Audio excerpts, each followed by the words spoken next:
Since time immemorial, Nani Ma ke nuske and herbal medications have been part and parcel of Indian tradition. But it was only in the early 2000s when India woke up to the vast wealth of knowledge it had in the science called Ayurveda. Kama Ayurveda, which was set up in 2002, realized that Ayurveda was an untapped territory and took to promoting the message of authentic Ayurveda. Since then, it has created Ayurvedic products using authentic prescriptions for various treatments.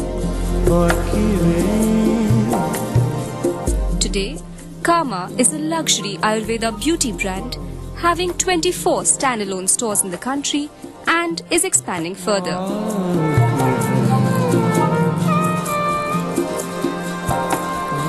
ET Now's Sonali Krishna caught up with Kama Ayurveda's co-founder Vivek Sahni to discuss the company's growth plans in India and overseas. Thank you so much for joining us, Vivek Sahni. Truly a pleasure having you on Brand Equity.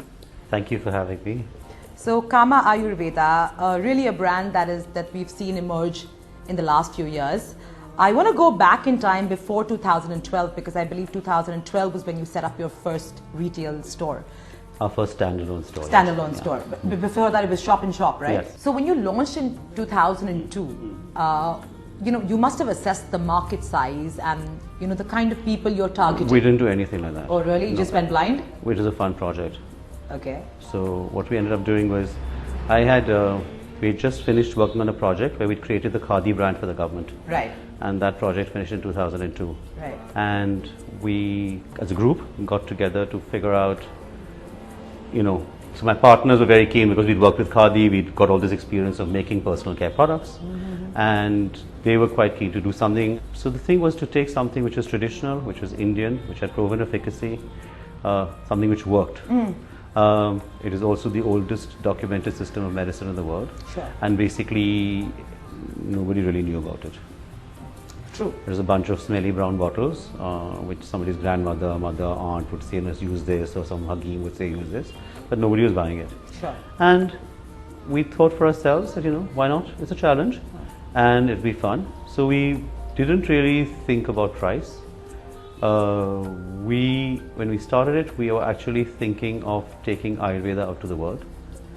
So the plan was to take something which is again Indian authentic, efficacious, that is the key word, and to take that out to the rest of the world. And then of course, suddenly we realized that there was a huge potential in the Indian market. We didn't even think of the pricing. We just said, let's make the best possible product and put a price to it. So in 2002, did you start primarily, putting out your products in the international market, or you changed your strategy midway? No, so it is actually very interesting because we basically started the products and we got picked up by a very cool French company which was selling the best beauty products from around the world. So they picked us up. What's it called?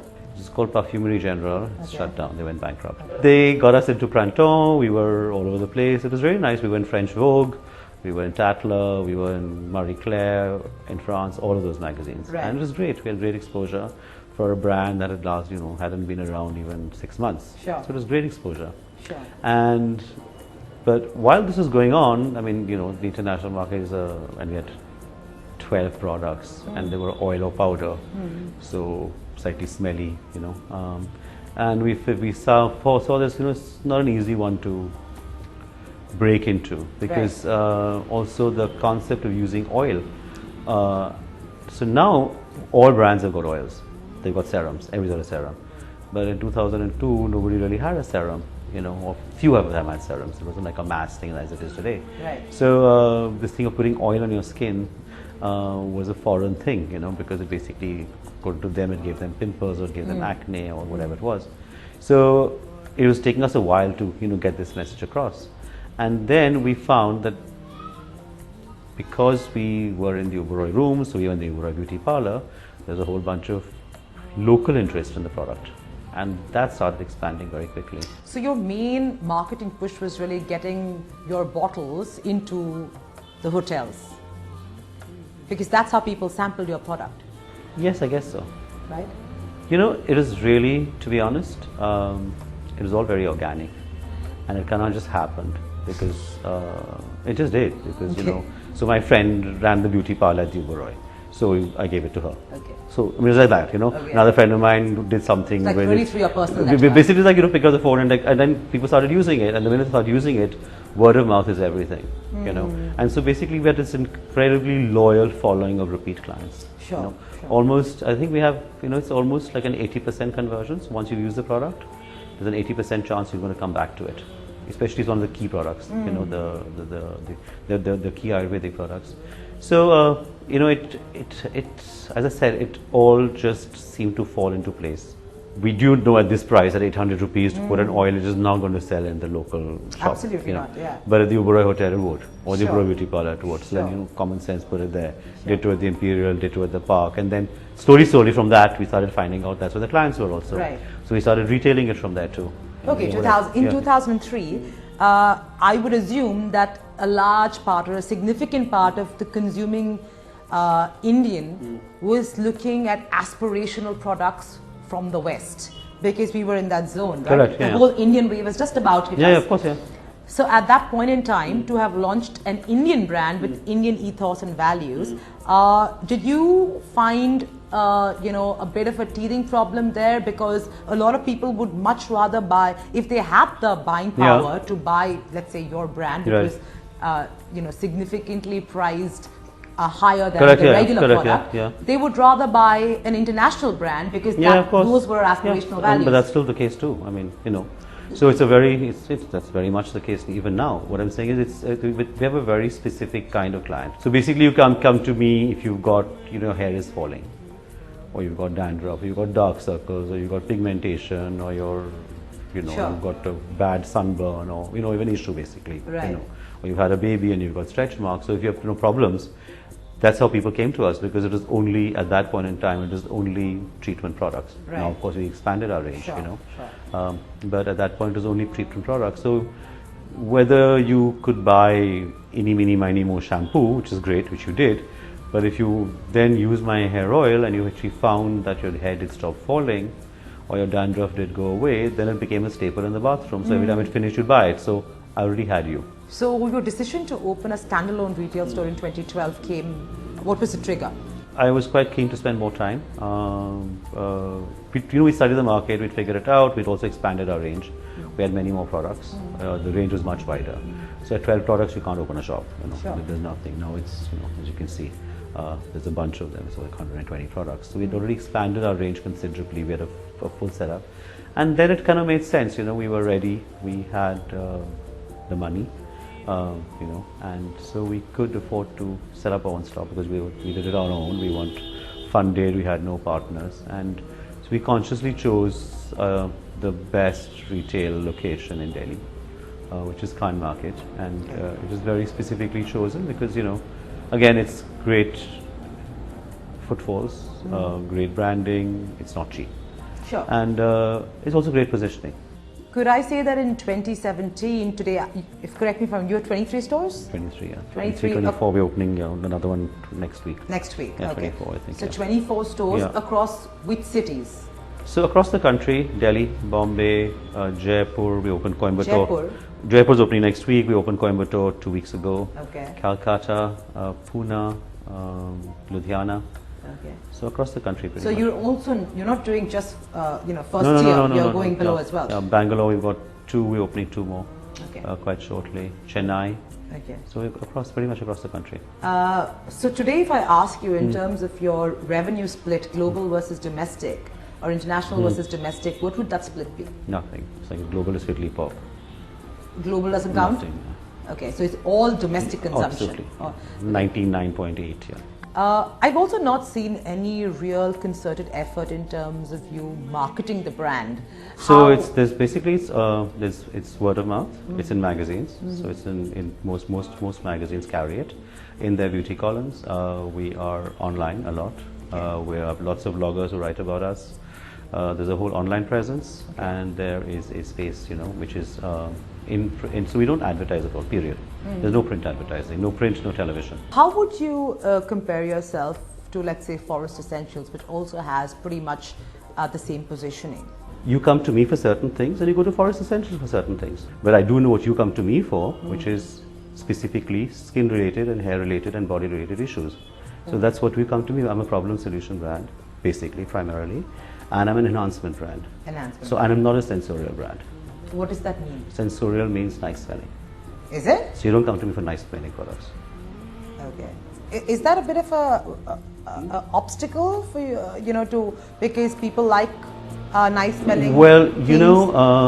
no, because as markets evolve and as buyers evolve, what ends up happening is that the first level of markets is sensorial. So people buy a product because it smells nice. Sure. Okay, and that's the first thing you buy. You buy scent, you buy a nice body spray. Okay, but as you become more sophisticated, as you learn more, as you read more, you then start buying products which actually work. So you might buy a nice cologne and you might buy a nice shower gel, but the cream you put on your face or the cream you put on your body or the products you put in your hair don't necessarily have to be nice smelling. But if you know that they're effective and they do their work, that's what matters. So, Vivek, from what I'm getting from you, a lot of this is actually educational and awareness spreading. Of course, absolutely. And how are you doing that? So that happens online. Okay. That happens, a lot of it happens online, it happens on our site, we've got videos, and it's there in our stores, in the communication that we put out. Are you looking to ramp up your presence from 23, 24 to Yeah, ahead? we're doing about 8 stores or 9 stores a year. A year? Yeah. So by the end of 2017, you probably stand at 30? 32, yeah, I think. 32, 32. okay. And is there, some thinking of going overseas? Yes, I think so. We have a huge following around the world. Okay. Cult following, if you wish to call it that. So now I think we're just figuring out which is the right place to actually go into. I believe that Japan is, a country that you are looking at. Well, we're very lucky because Japan is the most advanced beauty market in the world. Is it? Yeah, Okay. by far. Okay. The average woman in the morning uses 12 products on her face before she leaves the house. Yeah. Oh, okay. And ditto at night to take them off. So, and what's very interesting, and it's also the most advanced because they've been exposed to everything from around the world forever. And we've been very lucky because we seem to have a bunch of, and I guess it started from all the Japanese living in India who were buying Kama as gifts, and then from the gifting process it became into, people wanting more and more and more, and then we started shipping it out, like bits and bobs, small pieces. But there's a very, very good following to the extent that we've had to translate all our brochures into Japanese. Wow, nice. And which we did about 4 years ago. Okay. So that's. Are you selling currently in Japan? No, we're not. They're basically people who are buying here and taking it out. So you have in your stores Japanese brochures, yeah. Oh, nice. And and Japanese everything, because as I said, there's a fair amount of, again, only pockets basically where there are Japanese people living, but wherever they are, I think that there's a fair amount of following on that. Any other markets that you're focused on making an entry? Well, we've been selling in Europe for a while, for the last 10 years actually. In How? small. We have a partner there, an agent there who's been selling, but again, small bits. Because the focus is, the focus shifted here, and it's such a small company. Obviously, you can't be everywhere.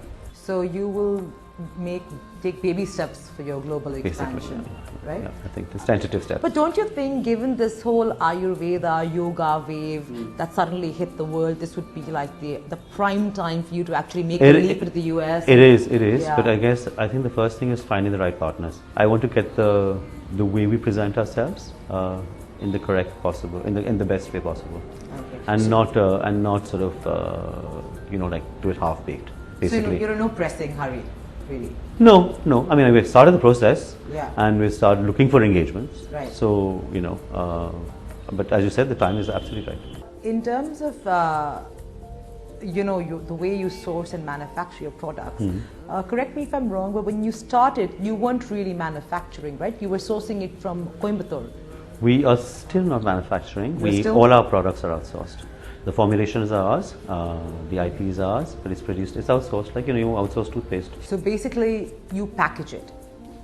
No, we create it. Or you create it, but okay. We first create it, and it's only produced outside. Okay. We create it, and then we package it. So what goes into, let's say, creating a product, or your final products, which we can see here? Because Ayurveda in its raw sense is very different to, let's say, a finished product that I'll actually like to use? No. So the oils which you see here are pure Ayurvedic. They're pure Ayurvedic treatments. The formulations have just been adjusted because they're treatments, they're medicines, and they've just been adjusted so that they can be used every day for everyday use. So they're absolutely pure and absolutely clean. And in our creams and the lotions, the actives are the oils. So basically, there's an active in the whatever cream you use is an active, which is it might be vitamin C, it might be some tea tree oil, whatever. There's an active. So in our creams, the actives are a combination of Ayurvedic oils. Okay. So it's basically that emulsified to make a cream. So the base is still Ayurveda. So, given that you're going to be shortly 32 stores standing in India, what do you foresee as your big challenges or obstacles in terms of scaling up and getting more number of footfalls? So it's basically, how do I get out there? So we're figuring that out. We're figuring it out. The answer to the question is exactly what you said. The more you get out, the bigger you become. How do I sustain that level of following? Right. Right.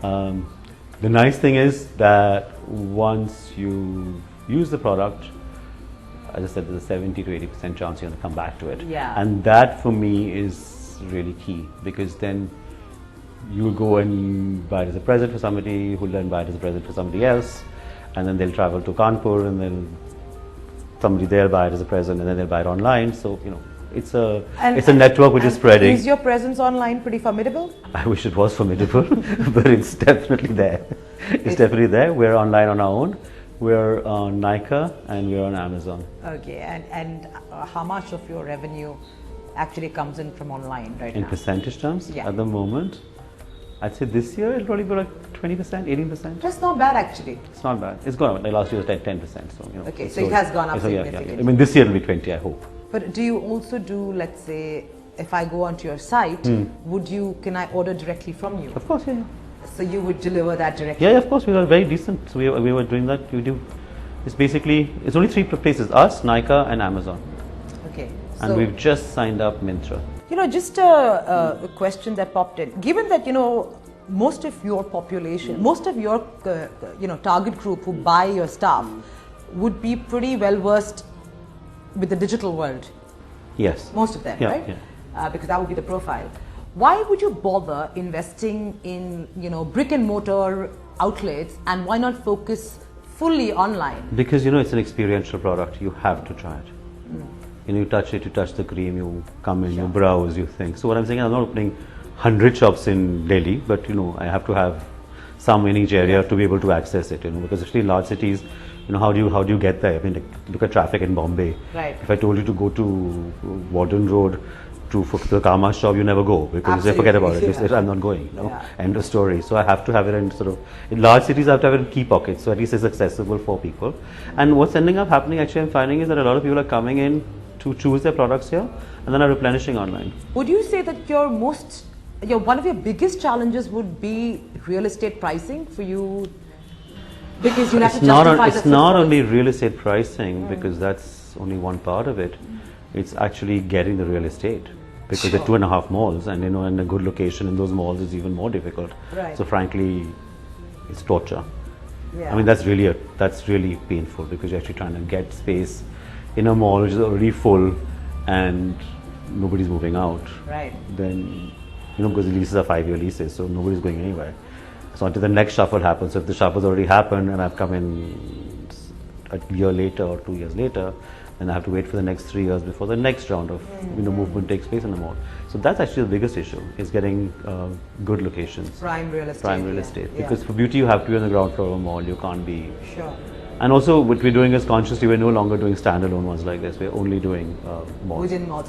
Be more busy, more footfall. Much more sense. No, and also infrastructure, air conditioning, So all your new launches are all within malls? All malls. All Okay. malls. What's your feedback and the traction you're seeing from tier 2 cities, which are non-metros really? That's the incredible thing. So, I mean, that's actually happening online. Okay. And I'm actually fascinated by it, as to how... I mean, I've got some lady in Arunachal who's buying every month. 1,000 rupees and 800 rupees that she's buying every month. I'm fascinated because it just to get there, there's no flight, it's getting on a train, it takes me 8 days to get there, but she's ordering every month and I'm quite intrigued. And then the tier 2, like Raipur, we sell phenomenally well. We're actually selling now, I'm putting into a shop and shop. Is it? Yeah, it's quite amazing. I mean, if there's that much, Guwahati, tons. So there's strange pocket. Northeast huge. Northeast is obsessed by skincare. Well, not the Northeast, East is obsessed by skincare. And what would you, since you've been in the space for a while, where are we in terms of the evolution of beauty and beauty care in India? It's jumping really fast. It's so while agreed it was, I'd say 10 years ago, 8 years ago, it was much slower. But now with this accessibility, because everybody's online, they're reading blogs, they're reading what's happening all over the world. So they're not only accessing what's in India, but they're looking at things globally, you know. Start finding out what works with their skin, what works with their hair. That, you know, otherwise you like look in front of the mirror and say, oh my God, am I the only one who's got this horrible pigmentation coming around my eye, and what am I going to do? Now they log on.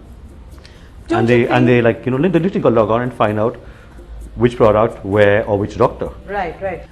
In terms of funding to, you know, fund all this grand growth that you're going through. So Lighthouse did one round of investing in 2015. Are you looking for?